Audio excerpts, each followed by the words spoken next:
saya ada waktu, saya ikuti. Apalagi kalau setelah itu ada makan pula. Iya, ada makan. Jadi kenyang jasmani dan rohani. Saya tak tahu di sini apa makan atau enggak, saya tak tahu nih. Belum ada kabar beritanya. Iya. Kalau belum, siap-siapkan aja. Nah, kaum muslimin dan muslimat dirahmati Allah. Oleh itu saya tak khawatir, karena tuan-tuan nampaknya orang yang sudah suka mengaji, walaupun itu terus kaji. Ya, kami juga sering ulang-ulang kaji.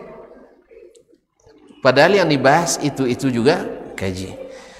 Itulah hikmahnya Allah SWT jadikan agama ini semakin dipelajari semakin nikmat, semakin mengasyikkan. Oleh sebab itu memang susah kita dipisahkan dari majelis ilmu. Oleh itu mari kita ucapkan salawat dan salam kepada Nabi kita alaihi salatu wassalam. InsyaAllah saya tidak lama-lama nambah. Sampai selesai saya? InsyaAllah sampai selesai. Beliau katakan, nah, juru bicara resmi. Jazakallah khair. InsyaAllah sampai selesai. Tak lama-lama. Asal sudah ngangguk-ngangguk, baik ngangguk paham atau ngantuk, InsyaAllah saya paham. Ma'asyiral kiram dirahmati Allah. Tadi Abu Talib, kita tak bisa mengucapkan radhiyallahu ta'ala anhu. Padahal jasanya tak terkira, tak terhingga. Sayang, dia terlanjur sayang. Kalau tadi Heraklius tak mau atau takut masuk Islam karena sayang jabatan, sekarang Abu Talib takut masuk Islam sayang dengan adat dan tradisinya. Di saat beliau akan meninggal, padahal sebenarnya orang meninggal itu tak ada kesan apa-apa lagi. Betul kan? Antum kalau sudah meninggal dimandikan terasa? Waduh dingin kan? Tidak ada. Tidak ada mayat yang kedinginan habis mandi kan? Iya tak? Nah, jasadnya, sehingga ketika ada masyarakat, sebagian kecil aja, yang kadang-kadang ketika menerima kaji-kaji ini dianggap aneh kadang, lalu mengancam, awas besok Ustaz kalau meninggal katanya, takkan kami kuburkan katanya. Senang aja dia jawab, orang mati tak dikuburkan berdosa?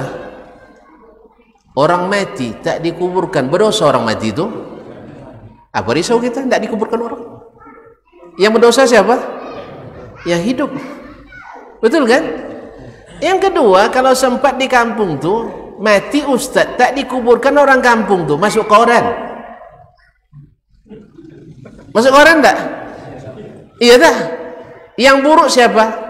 Yang mati atau yang hidup? Yang hidup. Orang mati dah, alhamdulillah tak ada apa-apa dia.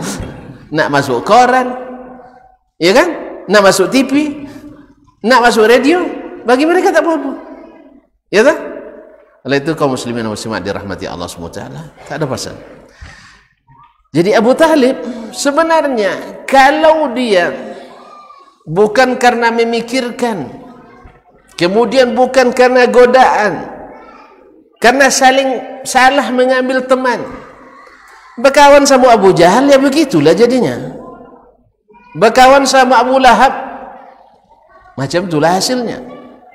Berkawan sama Al-Mughirah bin Al-Walid bin Mughirah, Ubay bin Khalaf, akhirnya Abu Talib ketika akan meninggal, dan Nabi tak pernah berhenti mengajak sang paman untuk masuk Islam. Tak pernah berhenti Nabi SAW mengajaknya dengan berbagai cara, dengan bahasa kiasan, dengan bahasa vulgar. Tidak bisa. Subhanallah kaum muslimin.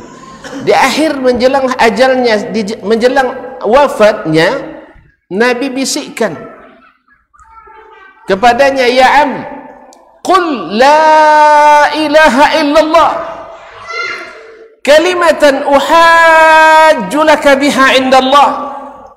Wahai paman, ucapkan kalimat la ilaha illallah, kalimat yang dengannya aku punya alasan membelamu di hadapan Allah Subhanahu wa taala. Padahal apa payahnya bagi Abu Talib mengucapkan la ilaha illallah seperti kita hari ini semuanya Masya Allah lantang mengucapkan la ilaha illallah. Walaupun sebagian banyak dari kita tidak memahami maknanya, tidak mengaplikasikan konsekuensinya, tidak mencintai kalimat ini. Ma'asyiral kiram dirahmati Allah. Abu Talib karena paham konsekuensinya apa? Dia tercoret namanya dari sejarah tradisi jahiliyah. Tercoret namanya di hadapan para petinggi adat jahiliyah. Dia takut itu. Takut nanti apa kata orang, apa kata dunia? Apa kata orang tu, kata dunia, itu yang dia pikirkan. Karena dia sudah terlanjur sayang pada adat dan tradisi yang sudah diwarisi. Sehingga baginya kebenaran yang seterang benderang itu, yang malamnya seperti siang itu, tidak bisa dia ikuti.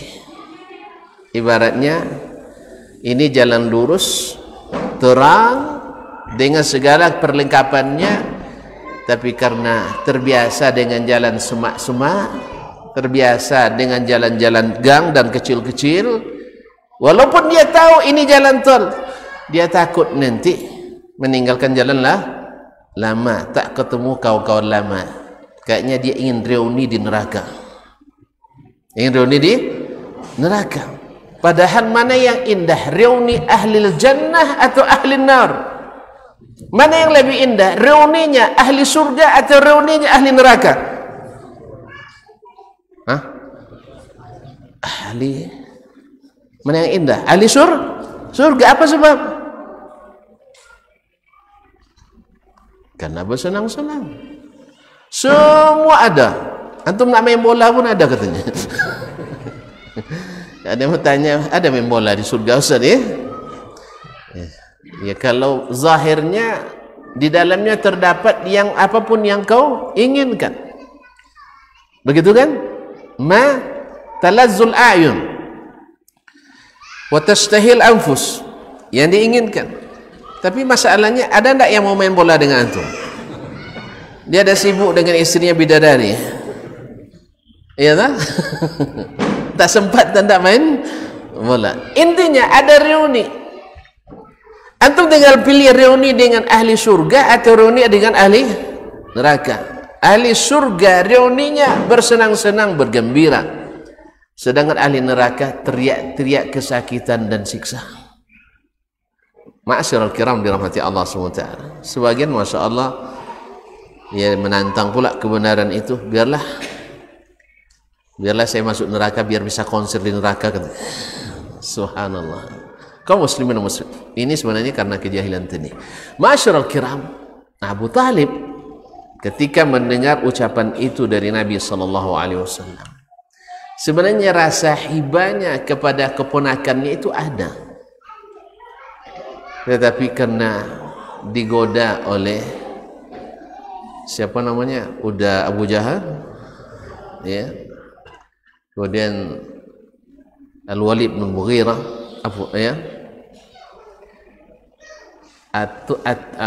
apa katanya, atarghabu an millati Abdul Muttalib,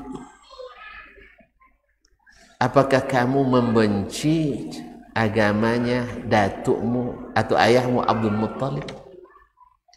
Kan berat itu kaum muslim dan muslimat ketika dikatakan ayah kita masuk neraka. Berat tak? Berat pun tak? Berat. Jangankan ayah kita, ustaz kita aja dibilang salah, berat tak? Hah? Ustaz kita yang kita idolakan, yang kita elu-elukan, yang kita puja dan puji, yang kita ikuti dan pedomani, teladani, kalau disalahkan orang, berat tak? Berat akhi. Tak percaya, cobalah nanti antum mendengar orang menghina Ustaz Dasman. Dengan syarat kamu suka dengan saya, itu aja. Kalau tidak suka itu lain hal. Kaum muslimin dan muslimat dan pasti tidak suka, apalagi ayah sendiri.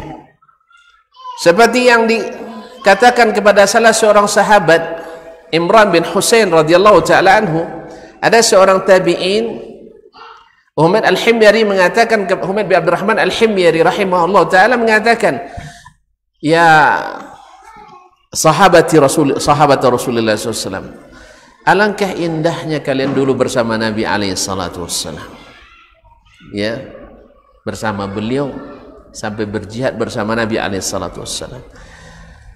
Lalu apa jawaban beliau? Ya ibna akhi, la tatamanna syai'an najjakumullahu minhu. Jangan kau bercita-cita, berangan-angan mendapatkan sesuatu ujian yang Allah sudah meluluskan kalian daripadanya. Walaqad ra'aituna, kami melihat sendiri, yuqal anna aba fulan finnar, ayahnya si fulan dalam neraka. Padahal anaknya ini pengikut terdekat Nabi sallallahu alaihi, artinya dekat dengan Nabi alaihi salatu wassalam, tapi ayahnya dibilang neraka. Pedih apa tidak? Jangan karena Nabi alaihi salatu wassalam ketika pamannya Abu Talib tidak bisa mengucapkan la ilaha illallah, bersedih sampai tahun itu disebut dengan Amul Huzni, tahun duka cita. Allah musta'an. Jadi karena itulah dia sayang pada ayahnya, sayang pada datuknya, sayang pada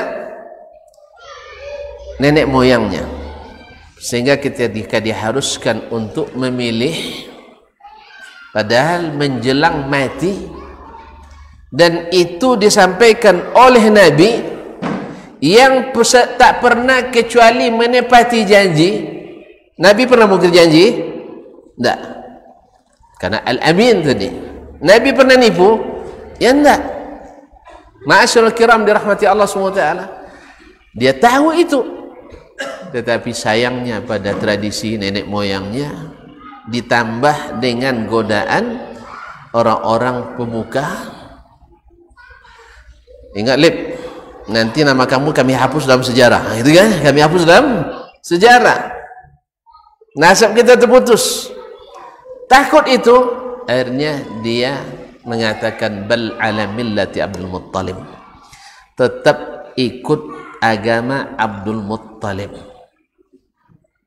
Berarti agama Islam atau jahiliyah? Agama jahiliyah. Ma'asyiral kiram dirahmati Allah SWT, ini kisah-kisah orang besar di antaranya, dan masih banyak lagi kisah-kisah orang besar yang lebih. Padahal sebenarnya kalau mereka orang besar ini, sebenarnya kalau mereka masuk Islam, tidak mesti dia turun dari jabatannya. Betul kan? Tidak mesti. Berapa banyak orang yang masuk Islam justru menjadi penyebab masuk Islamnya masyarakatnya. Seperti Amr bin Tufail Ad-Dawsi, masih ingat kisahnya? Atau masih lupa? Nah, kalau masih lupa saya ingatkan. Itulah, kalau masih lupa saya ingatkan. Masyaallah kiram dirahmati Allah.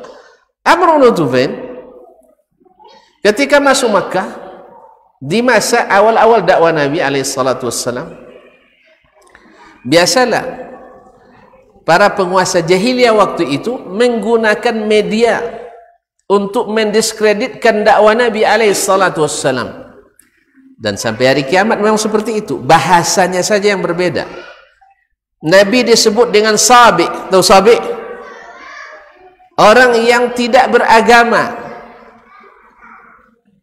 artinya punya aliran baru dalam agama jahiliyah. Kemudian disebut kazib, pendusta. Dan lebih pedihnya lagi, ketika dia berjalan di pasar Zulmajaz, pasar Uqadh, berdakwah, ya ayyuhan nas qulu la ilaha illallah wa anni rasulullah.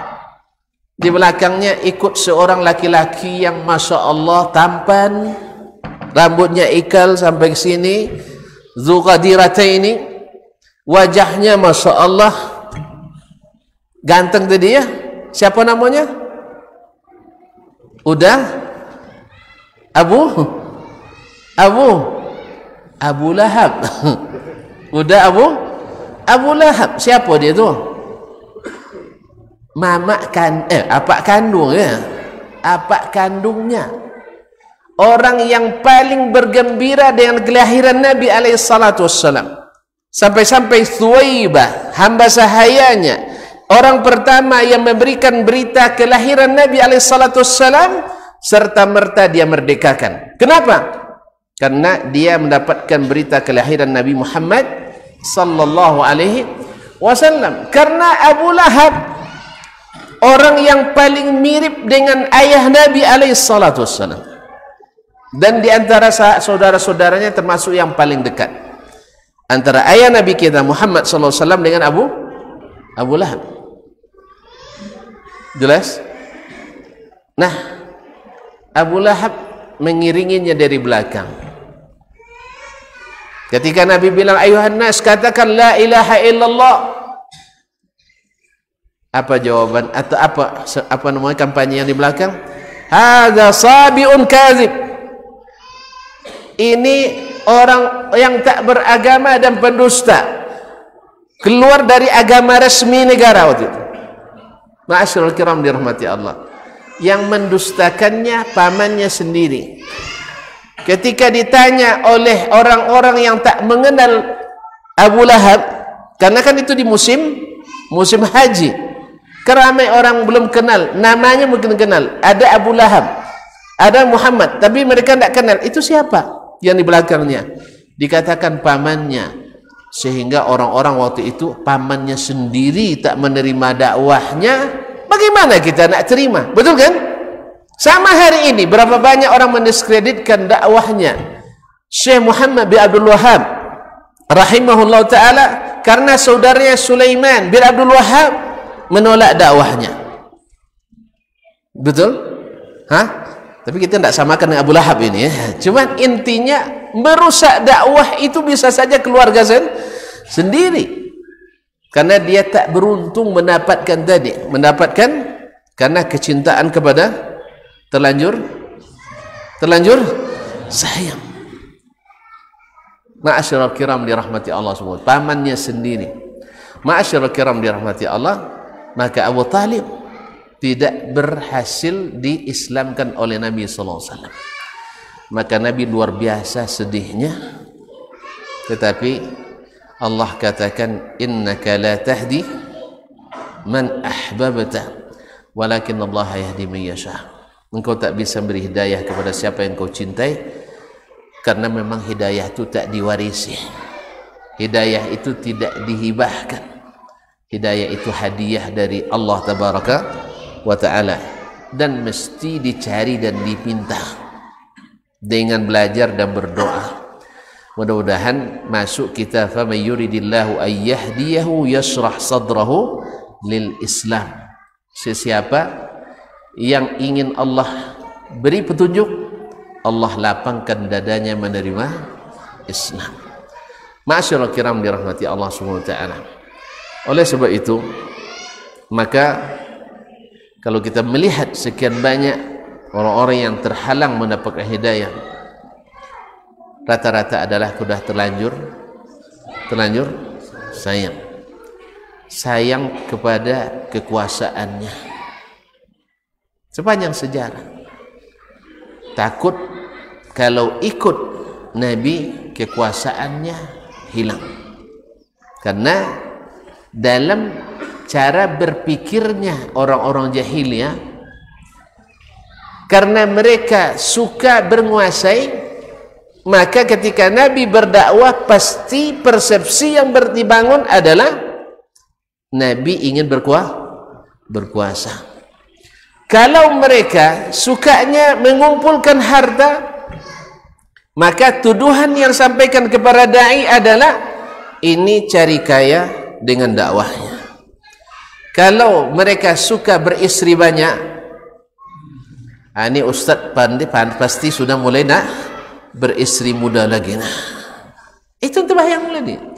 Makanya di saat mereka ingin merayu Nabi sallallahu alaihi wasallam, ini yang ketiga-tiga ini yang ditawarkan. Ya Muhammad, kalau kau nak berkuasa, kami jadikan kamu pemimpin tertinggi Arab, Liga Arab. Liga Arab. Atau kalau engkau nak jadi orang kaya, kami kumpulkan seluruh harta yang kami miliki, kami serahkan kepadamu. Kalau kau nak beristri wanita tercantik, kami lakukan kontes Miss Universe. Ya, kami lakukan kontes Ratu Kecantikan Arab. Pemenangnya kami hadiahkan kepadamu. Apa sebab? Pikiran mereka kekuasaan, pikiran mereka adalah wanita, pikiran mereka adalah harta. Dikiranya Nabi berdakwah untuk itu. Maka pemilik kuasa takut kekuasaannya jatuh. Pemilik harta takut hartanya dihabiskan atau disita oleh negara. Dan pemilik istri banyak takut hobinya kawin cerai akan terhambat. Oleh itu kaum muslimin dan muslimat, tetapi orang-orang yang beriman enggak, dia berbaik sangka kepada orang yang jujur ini, Nabi Muhammad sallallahu alaihi wasallam. Oleh sebab itu, maka kalau sudah terlanjur sayang ini kadang-kadang berbahaya. Hilang patut dek, ketujuh. Berapa banyak masyarakat ketika ditanya, menurut bapak di mana salahnya dakwah ustaz itu misalnya? Oh, bagi saya nggak ada salahnya. Masya Allah, mereka kalau sholat selalu berjamaah, gitu. Kemudian bila ada misalnya musibah, mereka selalu tampil lebih awal.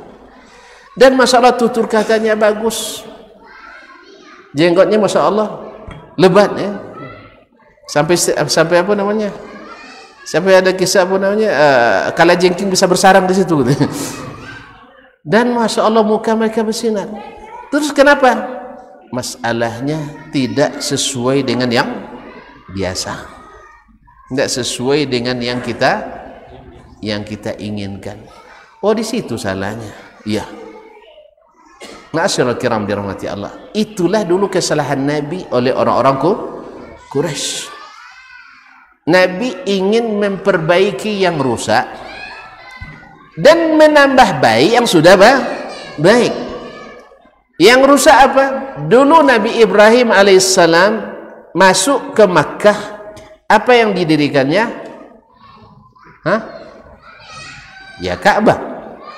Wahidna wa iz yarfa'u Ibrahimul qawa'ida minal baiti wa Ismail.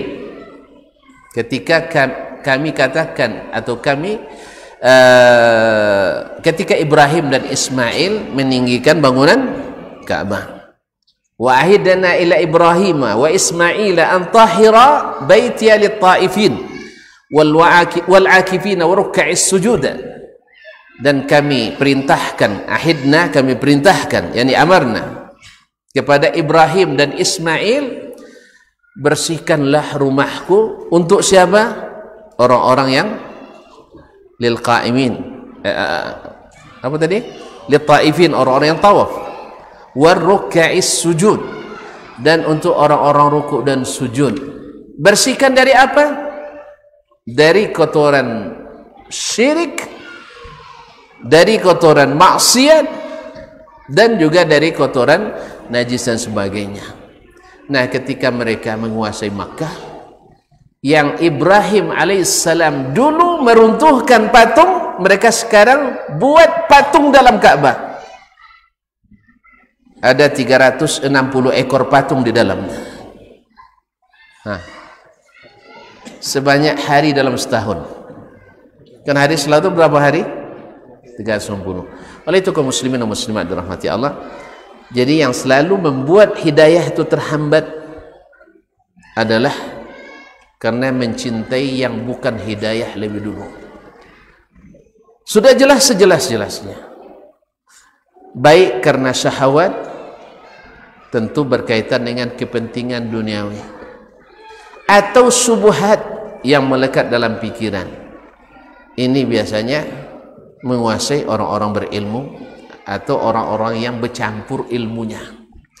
Oleh itu kaum muslimin dan muslimat, obat yang pertama adalah dengan mengikut Nabi alaihissalam, zuhud terhadap dunia, ridha dengan apa yang Allah berikan. hilangkan rasa hasad kepada orang yang punya kelebihan, tawaduk kepada hak dan kebenaran, dan tidak segan-segan untuk menambah ilmu walaupun dari orang yang lebih rendah dari kita.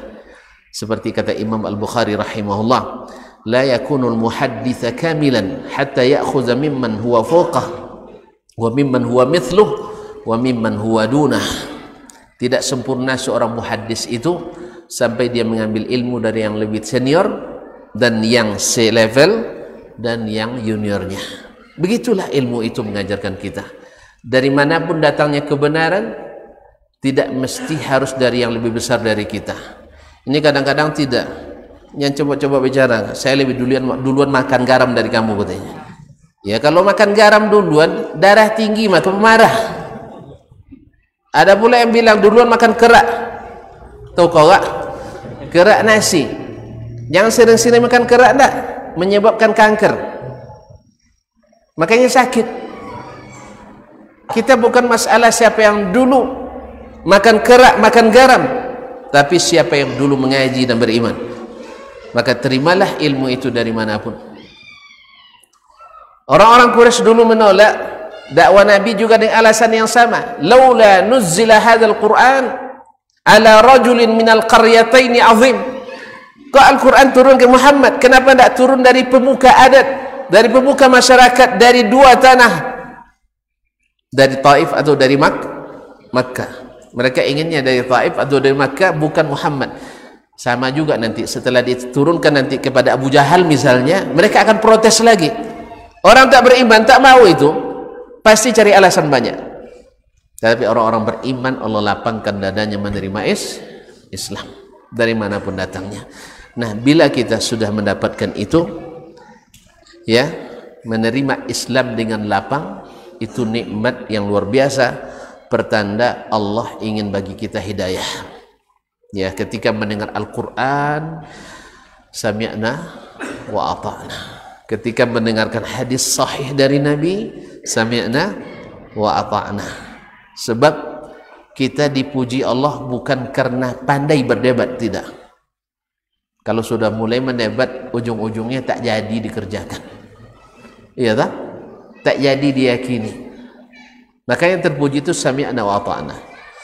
Kalau boleh saya ilustrasikan, antum punya anak berapa orang? 5. Masya Allah, barakallahu laka fihim. Semoga Allah berkahi. Nambah lagi ya? Iya saya. Nah, alhamdulillah. 5 itu bagus. Ya, ibunya berapa? Ibunya berapa? Nggak mau nambah? Ini takut nampaknya. Iya. Kau muslimin muslimin. Anak, antum punya anak 1, 2, dan 3, 4. Ketika antum suruh membeli sesuatu misalnya ke toko, ke warung, nak tolong beli gula pasir. Biasa ibu yang nyuruh ya, bukan antum ya, ibunya. Anak yang pertama bilang, untuk apa gula mi? Jawab, gula ayahmu sebentar lagi pulang kerja nak. Nah, kan dia mau pulang, suruh aja dia beli sekalian. Anakmu capek, ayahmu capek sayang, nanti tidak sempat dia beli, nanti Umi yang pijit habis pulang. Ya tak? Umi juga sudah capek.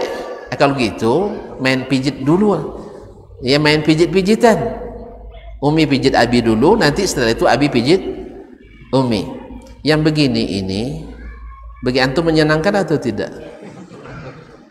Hah? Anak yang seperti ini, jadi dia beli, jadi dia pergi? Enggak, kecuali kalau antum bawa rotan gitu, dipaksa. Jadi tidak wajib, baru dia mau kerjakan. Yang satu lagi, saya terus gitu. Saya terus. Kakak mana? Tidak pernah disuruh. Saya terus yang disuruh. Ya tak? Wajib semua aja katanya nih. Dan anak yang ketiga, setiap disuruh, nak tolong beli ini, siap me. Antum suka yang mana? Suka yang mana? Yang pertama. Masya Allah, anak pertama, Masya Allah, analisanya bagus. Analisanya bagus, ahli analisa. Iya, pandai Masya Allah, mendalam kajinya. Bijak dia bercakap katanya. Setiap suruh beli, pasti dia protes. Iya, nak, beli durian katanya.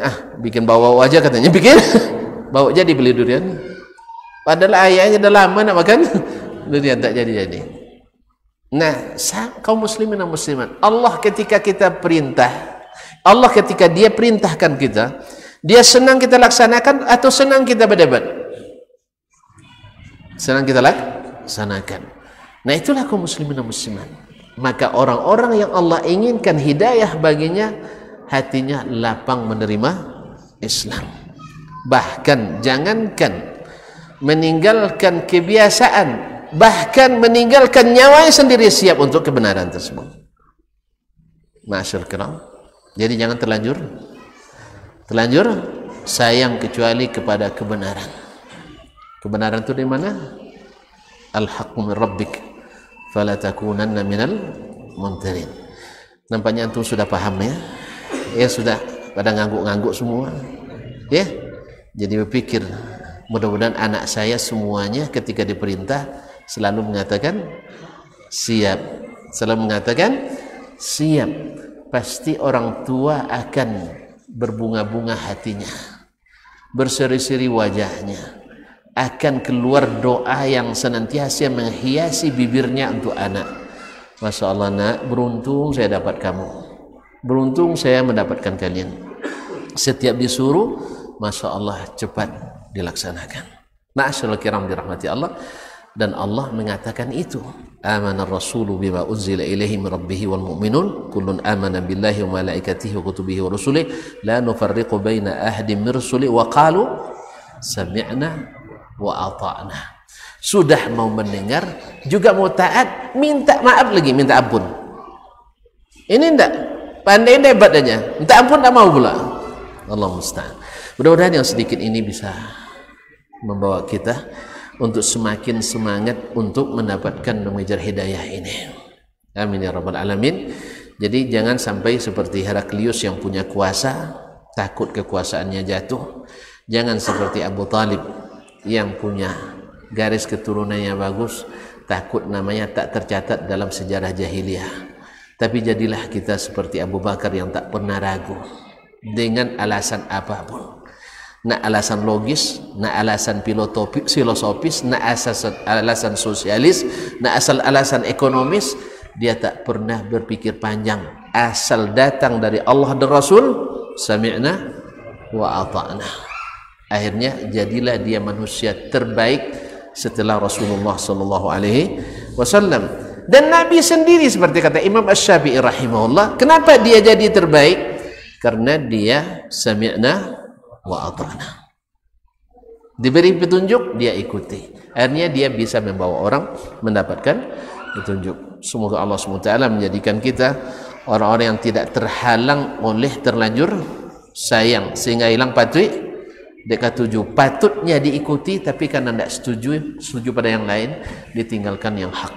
Dan ketahuilah itulah sebenarnya hakikat kesombongan yang dilarang oleh Nabi SAW. Al-kibru ghamtun batarul haq wa ghamtun nas. Sombong itu bukanlah kita tegas menyampaikan kebenaran, tidak, demi Allah.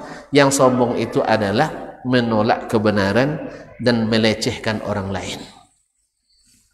Menolak kebenaran dan melecehkan orang lain. Bukan orang yang mengatakan ini benar, ini salah, itu tidak sombong. Ini benar, Allah yang katakan al-haqqu min rabbik, sah, dan Nabi yang bilang. Maka kita mengikuti itu. Cuman kita tidak mengatakan saya pasti masuk surga, demi Allah, tidak. Si fulan pasti masuk neraka, juga tidak boleh, karena itu bukan urusan kita.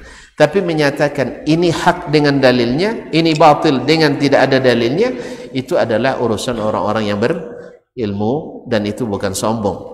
Kecuali hal-hal yang sifatnya ijtihad, yang boleh berijtihad di dalamnya, maka tidak boleh ijtihad orang lain dibatalkan dengan ijtihad kita. Wallahu taala alam. Wassallallahu ala nabiyyina Muhammadin wasallam. Sekira cukup gitu ya. kita sambung lain waktu insyaallah taala. Ya lain waktu. Alhamdulillah. Saya dengar tadi dari akhirnya, masya Allah kajian di sini rutin. Alhamdulillah. Lanjutkan, lanjutkan dan teruskan. Baik, kita tutup aja Ustaz. Alhamdulillah nggak ada pertanyaan. Iya. Hah? Nggak usah lah sih, kan ada muftinya di sini. Allah Ustaz.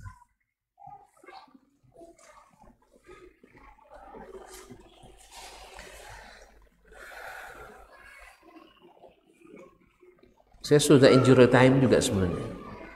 Sudah melewati batas waktu yang sudah tentukan. Hah? Baik, fadhal. Asal jangan sulit. Iya, jangan sulit. Kalau sulit saya serahkan ke muftinya. Bismillah. Assalamualaikum. Waalaikumsalam warahmatullahi wabarakatuh.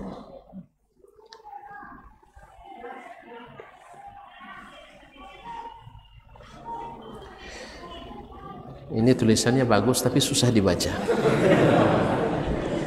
Supaya nggak ngantuk. Iya, ada yang tulisannya kurang bagus tapi mudah dibaca.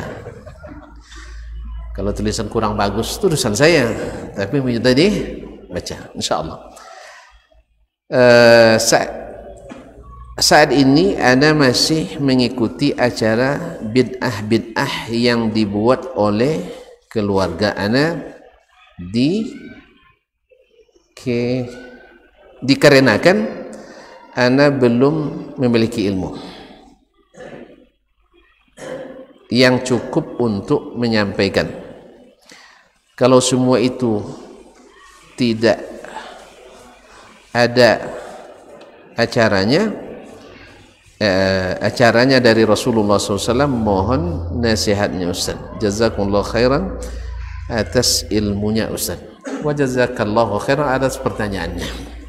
Pertama, ikhwani akhwati fillah, kita tidak boleh sembarangan menghukum amalan itu bid'ah. Tidak boleh. Itu harus dipegang erat-erat. Karena itu berat. Menghukum suatu amalan itu bid'ah itu berat. Apalagi masalahnya kadang-kadang itu ijtihad. Ijtihad itu bukan hanya dari sisi dalil, tiada dalil. Memahami dalil juga memerlukan ijtihad. Antum biarlah tidak bisa menghukum ini bid'ah, tapi tahu antum ini sunnah. Itu yang pertama harus diketahui. Sebab kalau antum tahu sunnah, pasti kenal bid'ah. Catat ya, catat sih. Kalau antum kenal sunnah, pasti tahu bid'ah. Dan bila antum kenal bid'ah, belum tahu sunnah. Dan juga tidak tahu mana yang bid'ah. Makanya berapa banyak orang yang Masya Allah ilmunya luas, tapi karena dia belum meyakini dan memahami makna sunnah yang sesungguhnya, sehingga bercampur antara sunnah dengan bid'ah. Orang-orang hebat kadang tidak bisa membedakan mana sunnah dengan bid'ah, karena ada subuhat, karena bercampur antara yang hak dengan yang batil kadang. Oleh sebab itu tugas kita yang mengaji ini, tanyakan apa petunjuk Nabi dalam acara ini. Kan sederhana saja. Apa yang dilakukan Nabi misalnya dalam sholat, apa yang dilakukannya? Pelajari dari wudhunya, bagaimana wudhunya, kemudian setelah wudhu apa doa dan zikirnya, kemudian dia masuk masjid setelah itu bagaimana langkahnya, kaki kiri atau kaki kanan dulu, dan seterusnya. Nanti sampai dalam masjid apa yang dilakukannya, kemudian nanti ketika qamat kapan dikumandangkan, apakah ikut jemaah atau ikut imam qamatnya. Sebagian kan imam belum datang, qamat gitu ya. Soalnya itu kan hak imam, itu bukan hak jemaah. Ma'asyiral kiram dirahmati Allah. Ketahui sunnah Nabi. Atau ketika ada orang meninggal, apa yang dilakukan Nabi dan apa yang diperintahkan Nabi SAW dalam acara itu. Bukan suruhan secara umum. So nanti suruhan baca Quran, memang disuruh kita baca Quran. Suruh takziah, memang disuruh takziah. Tapi cara takziah dan baca Quran Nabi itu seperti apa? harus dipelajari.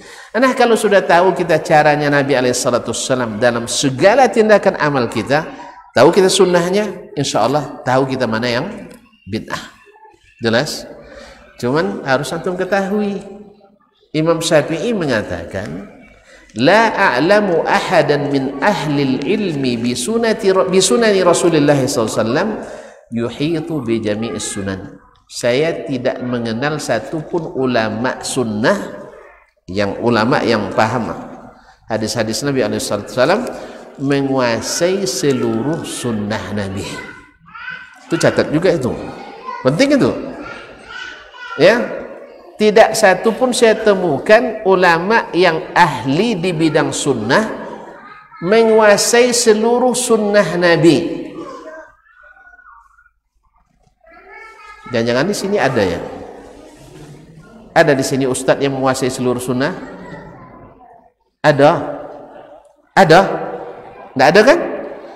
Ya, kalau sekelas Imam Ahmad, Imam Malik bertemu dengan Imam Syafi'i, Imam Ahmad bertemu dengan Imam Syafi'i, bertemu. Imam Malik bertemu Imam Syafi'i, bertemu. Ishaq bin Rahawai bertemu Imam Syafi'i, Abdurrahman bin Mahdi bertemu Imam Syafi'i, bertemu semua.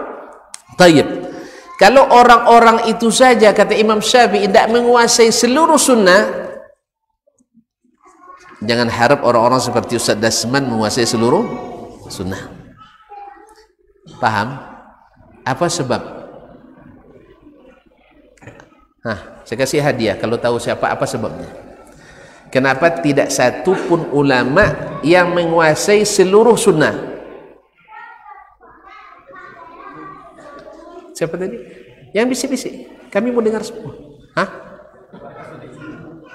Apa?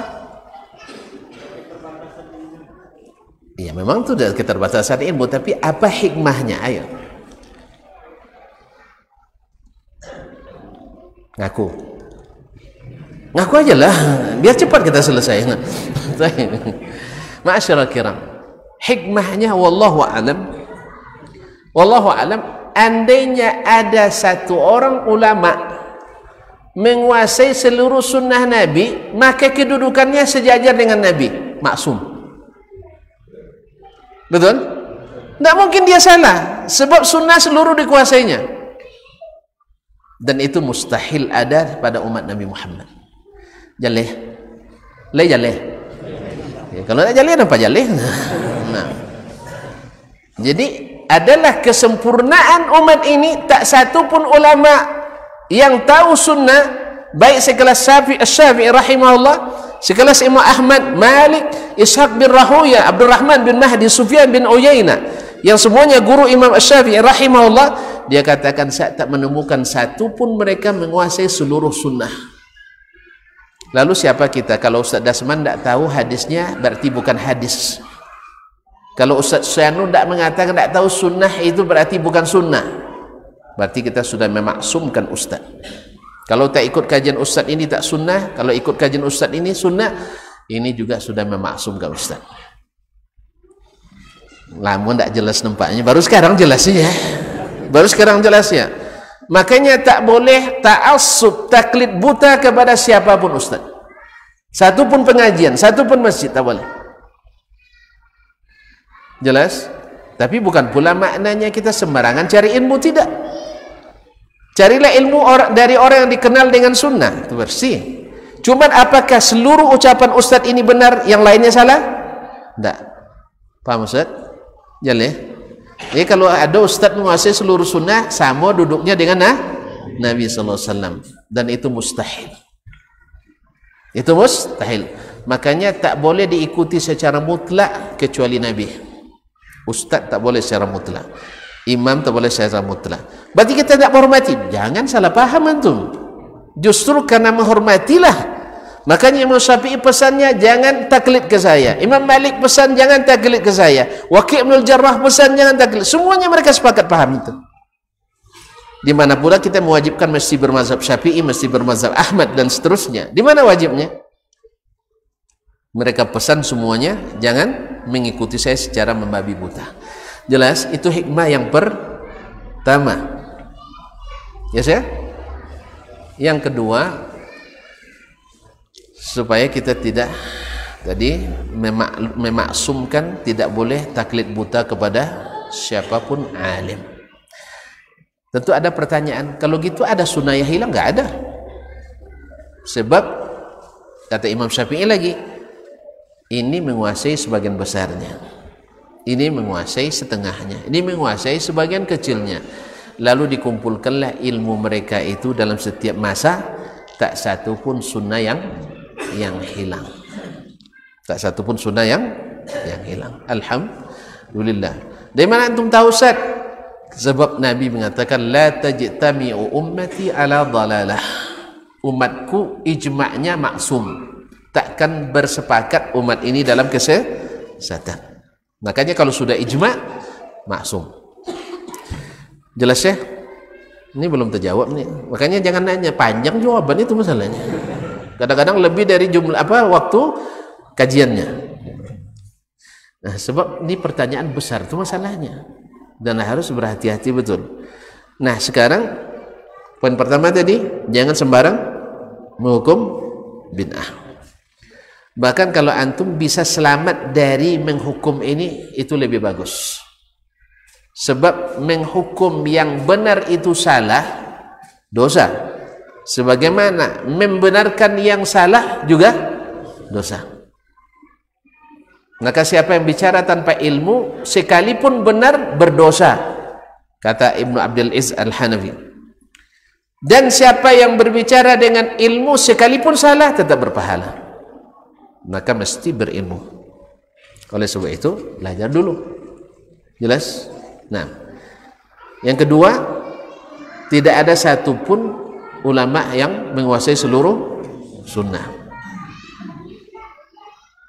Cuman diambil dari sini sebagian, dari sini sebagian. Kalau tuan-tuan tidak percaya, nanti kita buat acara, kumpulkan seluruh ustadz di Indonesia, kita uji satu persatu. Saya mau jadi dewan jurinya. Kalau peserta tidak mau, pasti gagal saya. Bisa juri mau saya. Saya bagian penanyanya. Akan bisa kita buktikan dengan mudah sekali bahwa tidak ada satupun yang menguasai seluruh sunnah. Jelas? Imam Ahmad sendiri yang hafal 1000 hadis dengan sanad-sanadnya. Tahu 1000 hadis? Hah? Oh, 1 juta. Orang dulu seriwayatnya alfi hadis, 1000 hadis. Nah, kan itu bahasanya. Nah, tapi beliau mengatakan, sampai ada yang mengatakan hadisul la ya'rifuhul Imam Ahmad falaysa bihadis. Hadis yang tidak diketahui oleh Imam Ahmad bukan hadis. Tetapi kita dapatkan banyak hadis tak ditemukan dalam musnad Imam Ahmad. Ini bukti kebenaran perkataan Imam Syafi'i tadi. Yang kedua itu ya. Yang ketiga, saya masih tetap mengikuti acara-acara bid'ah yang dilakukan oleh keluarga. Ma'asyiral kiram dirahmati Allah. Hadir di tempat yang dilakukannya kegiatan tidak selamanya mengikuti, dan tidak selamanya miridai. Bukankah Nabi dulu masa beliau di Makkah, apa yang dilakukan orang Makkah? Apa yang dilakukan orang Makkah? Hah? Orang Makkah ada buat bid'ah enggak? Ada orang Makkah bikin bid'ah? Enggak ada. Tuh, bikin patung dalam apa tuh enggak bid'ah tuh? Hah? Bid'ah apa enggak? Iya bid'ah. Dinisbatkan ke agama Ibrahim. Ibrahim dulu nurtukan Ka'bah, mereka bikin sama. Nabi melarang kita untuk ngumpul-ngumpul di kuburan. Hari ini kita jadikan acara khusus di kuburan.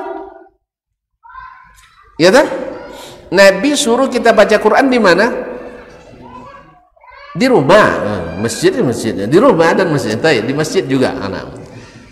Dan melarang secara eksplisit baca Quran di kuburan. Jangan jadikan rumah kalian seperti kuburan. Maknanya apa? Awal hadis, iqra'ul Qur'an fi buyutikum. Baca Quran di rumah kalian. Wala taj'aluha quburan. Jangan jadikan dia seperti kuburan. Berarti maknanya baca Quran di mana? Di rumah, bukan di kuburan. Tidak, di rumah dengan dangdut, di kuburan baca Quran. Ya, ketika baca Quran di kuburan, setan-setan tu lari. Pas sedang lari ketemu rumah ada dangdut. Oh, ini bagus tempat singgah-singgah di situ dia. Sehingga banyak pula ahli rumah tu yang kemasukan setan. Tasapu kan? Tasapu. Salah sendiri. Disuruh baca Quran di rumah, dipergikan ke kuburan. Akhirnya kan kuburan banyak setannya. Tiba-tiba tuncah tempat dia di situ. Terganggu. Akhirnya lari-lari setan tu. Pas di rumah ada dangdut. Patung-patung banyak pula di rumah. Gambar-gambar seh banyak pula di rumah. Hinggap dia di situ. Sehingga malam-malam dia Allah musta'an. Makanya baca Quran di rumah. Jadi orang-orang Quraisy banyak bid'ahnya dulu sampai mereka syirik dibuat oleh bid'ah mereka. Ya, bid'ah dinisbatkan kepada agama sebelumnya. Jelas? Tawaf dalam keadaan telanjang, bid'ah apa sunnah? Nabi Ibrahim. Bid'ah apa sunnah? Bid'ah dinisbat kepada Nabi Ibrahim alaihissalam. Nah, apakah Nabi waktu itu tetap ada di Ka'bah? Saya nanya lagi. Ada enggak Nabi masuk ke Masjidil Haram? Masih masuk? Masih berdakwah di situ? Alhamdulillah. Jadi dia datang ke situ berdakwah, bukan mengikuti acara. Jelas? Tapi jangan dipahami saya nganjurkan tidak. Ini kan konteksnya di keluarga dia kan. Artinya tak bisa tidak dia hadir. Makanya kalau dilihat teman kita, saudara kita nanti hadir di suatu kegiatan, jangan antum menjadi hakim dulu. Ini yang masalahnya gitu. Oh, nampak semua saya diikut kemarin itu. Apalagi kalau yang nampak itu ustaz pula. Kesempatan balas dendam ustaznya. Langsung telepon ustaz yang lain. Ustaz, betul kata ustaz itu, ustaz begitu. Dapat bahan amunisi dia. Akhirnya ustaz perang sama Ustaz yang satu tak pula klarifikasi karena dia dah lama-lama nunggu yang seperti ini untuk menjatuhkan ustaz lain. Kadang-kadang sesama ustaz tak boleh saling tapi benarlah kata Ibnul Qayyim rahimahullah. Imam Ibnul Qayyim rahimahullah mengatakan at-taishu fi man istaghala bil ilmi asaddu minhu fi ghairihim, yaitu serangan salah itu, panah salah arah itu lebih dahsyat di kalangan orang yang berkecimpung di ilmu dibanding dengan berkecimpung di profesi lain. Maka kita jangan menjadi penyulut apinya. Kadang-kadang duduk dengan ahli bid'ah, Masya Allah langsung dihukum jadi ahli bid'ah. Ini salah pasang. Ada orang duduk itu untuk mendakwahi.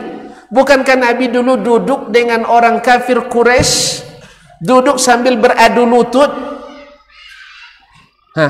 Kamu Arun? Nabi duduk dengan orang kafir Quraisy beradu lutut dan dipanggilnya dengan panggilan yang disenangi oleh orang itu dengan kunyah, ya Aba Safwan. Intahait. Dia dengar dulu orang itu bercakap, setelah itu baru dia bertanya selesai, udah pasma' minni, sekarang dengarkan saya pula. Lalu dibacanya Al-Qur'an kepadanya. Jadi tidak selamanya orang masuk dalam suatu lingkungan yang banyak ini nanti catatan-catatan, otomatis dia terkontaminasi di dalamnya. Itu harus diklarifikasi dan konfirmasi. Karena hadis Nabi kan mengatakan allazi saluha idza fasada an-nas. Orang yang hebat itu ada di tengah-tengah lingkungan yang rusak tapi tetap saleh. Karena kaum muslimin dan muslimat memang beda dakwah di komunitas sendiri dengan dakwah di berbagai komunitas. Ada yang memang sukanya di komunitas saja dakwah, tidak bisa masuk tempat lain. Ada banyak. Memang ini senang. Sebab ketika dibaca qala Nabi SAW ngangguk-ngangguk dia. Tapi siapa yang akan mendakwahi orang yang kalau dengar hadis Nabi, hadis katanya. Siapa yang akan menghadapinya? Dan itu banyak sunnah katanya. Semua bid'ah kan ya. Siapa yang sah? Siapa yang akan masuk? Kalau kita menghalangi semua dai, tidak boleh kecuali di Masjid Umi aja dakwah, tidak boleh masuk Masjid Abi. Ini keliru. Kalau ada ustaz yang mengatakan itu, barangkali dia perlu murajaah dan muhasabah. Karena dakwah itu bukan kita yang rumuskan. Rasulullah sallallahu alaihi wasallam. Bukankah dulu di masa Nabi berdakwah pergi ke Bazar Ukaz, Zulmajaz? Apa yang dilakukan di situ? Acara jahiliyah apa tidak? Saya ulang balik-balik, dengaran. Ini pasti lambo jadinya, setengah malam baru selesai ini. Nabi berdakwah tidak di pasar jahiliyah itu? Berdakwah? Alhamdulillah. Yang didakwainya orang muslim atau non muslim? Non muslim. Orang musyrik atau muwahhid? Musyrik. Tuh halo-halo dari rumah aja. Hah? Halo gitu. Tidak ada cerita. Nabi terjun ke lapangan.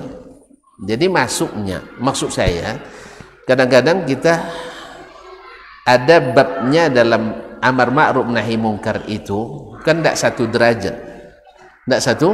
derajat.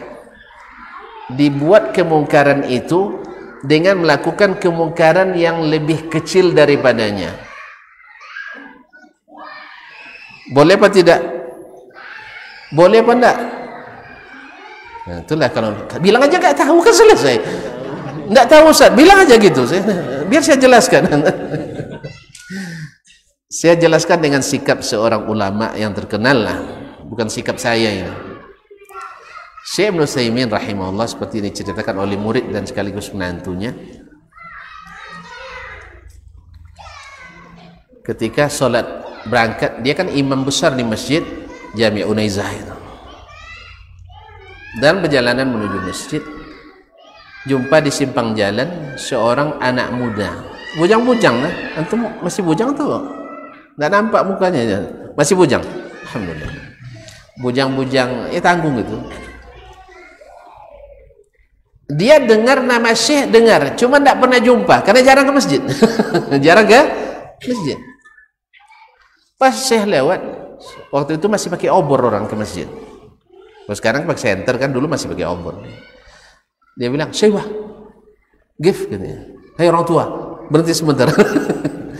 Kata Syekh, istibra, apa yang kamu mau? Wali' li sejarah. Tolong hidupkan rokok saya. Dia minta api rokok ke Syekh.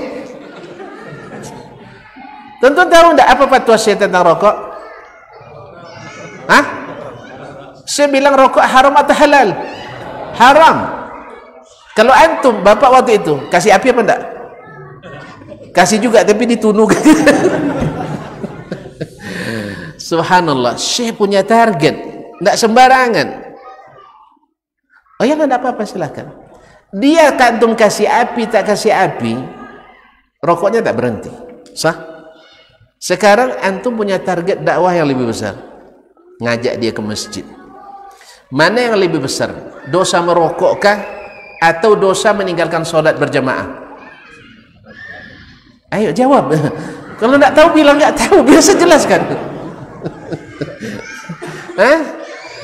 Dosa meninggalkan sholat berjamaah lebih besar daripada dosa merokok. Jelas? Apalagi meninggalkan sholat. Maka Syekh punya target, orang ini dengan saya kasih rokok, dengan saya kasih api, kan tidak modal banyak dia kan, harus saya bawa ke masjid. Alhamdulillah Syekh lanjutkan. Setelah hidup ke wajah Syekh kan. Menderitalah Syekh subuh tu kan. Lalu dia bilang, ya bunai, hal tusalih, kamu sholat enggak? Ahyanan Syekh, kadang-kadang sholat, kadang-kadang enggak. Esrayak, terafikni ilal masjid. Bagaimana pendapatmu? Ayo kita sambil jalan ngobrol ke masjid. Ini sebelum azan nih, saya selalu ke masjid ini sebelum azan. Kira-kira yang sudah dikasih api tadi nolak enggak? Ini anak muda itu, pria punya selera itu pula hebatnya sih. Dia menghargai jasa baik orang. Kita yang kadang-kadang ngaji susah menghargai jasa orang. Betul kan? Ini Masya Allah dihargai. Saya sudah dikasih api tadi. Maka dia, ayolah tak apa-apa, saya ikut. Sampai di masjid, di pelataran masjid, baru murid-murid Syekh kan ramai. Dia ulama besar. Semua pada mencium jidat Syekh. Kalau sana menghormati Syekh, cium jidatnya. Begitu ya. Kalau kita cium tangan, nah itu ya. Nah, kalau dibahas lagi panjang nih. Iya. Kalau dibahas lagi ini panjang. Tidak usah kita bahas ya. Tidak usah kita bahas. Baik. Tuan-tuan tak kasihan nengok saya nampaknya. Singkat cerita. Melihat itu terperangahlah itu sang anak. Dia bingung, siapa ini orang tua ini? Sebab kalau sudah begitu kan pasti orang dihormati. Dan dia nanya ke salah seorang jemaah bisik gitu. Siapa ini orang tua ini siapa? Dia bilang, ada Syekh Muhammad bin Salih Al-Utsaimin. Inna lillahi wa inna ilaihi raji'un. Dia sudah dengar nama. Ya, bukan hanya terkenal di Arab Saudi, ke Amerika terkenal. Sampai ke Alan Panjang pun terkenal. Ya tak? Gimana dia tidak malu? Subhanallah. Akhirnya dia bertaubat dari meninggalkan solat, bertaubat dari merokok, bertaubat dari buang-buang waktu. Kan tidak tidur malam tadi itu. Ya, di simpang jalan terus kan. Ujung-ujungnya ke narkoba itu. Bertaubat akhirnya menjadi salah satu murid setia Syekh. Nah, ini yang harus. Jadi kepada saudaraku yang menanyakan ini, kalau keadaan sebenarnya kan antum lebih paham. Apakah tidak hadirnya antum bermudarat atau tidak, baik kepada pribadi maupun kepada dakwah. Ini sejak ngaji di Umi, nah ini sudah pegang kunci surga dia misalnya. Ini perlu dipikirkan ini kawan-kawan. Perlu dipikirkan. Kan bukan kita yang mengadakan. Bukan kita yang mengadakan. Tapi kalau seandainya tak kena mengena, kata orang Melayu, datang tak pasal, tak datang pun tak ditanya. Untuk apa pergi? Nah itulah serius. Untuk apa? Pergi. Datang pun tak dipedulikan, tak datang tak ditanya. Kenapa dekat-dekat? Jelas? Tapi kalau sempat, kalau kau tak datang, wang kalau tak datang jangan aku dan mamak lainnya ada, itu bahaya tuh. Jangan mamak kamu ndaknya. Kalau menikah jangan panggil-panggilannya. Nah, itulah payah kan? Iya tak? Nah, itu. Kecuali antum bisa meyakinkan. Nah, mudah-mudahan mamak itu ngaji setelah itu. Jelas? Jelas? Nah, kalau nak tentu nanti kasus per kasus tanya mufti yang di sini. Ya, saya hanya menjawab secara normatif saja. Mudah-mudahan jelas sejelas-jelasnya. Oleh sebab itu kita sudahi aja. Wallahu taala alam wa sallallahu ala nabiyyina Muhammad wa sallam wa subhanakallah bihamdik asyhadu an la ilaha illa anta astaghfiruka wa atubu ilaik. Wassalamu alaikum warahmatullahi wabarakatuh.